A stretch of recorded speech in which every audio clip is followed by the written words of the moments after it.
How to log in into Ohio sales tax account. Hi everyone, welcome back to my channel How to Log In.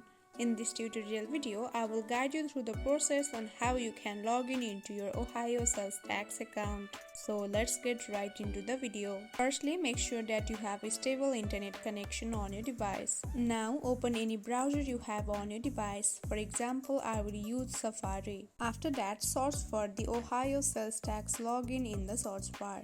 As you can see, I have already searched for it. Now click on the first link that you see on your screen.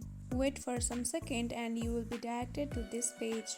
Now as you can see, if you have a gateway account and the Ohio ID, you can use your username and password in order to log in into your account. So just click on the login option. Wait for a while until the page loads up. Now finally, here you can see, now you can use your Ohio ID and password in order to log in into your account. Just enter your information and tap on login, and that's it. In case you have forgotten your OH ID or password, you can tap on forget your OH ID or password option. So that's all for this tutorial. In this simple way, you can log in into your Ohio sales tax account.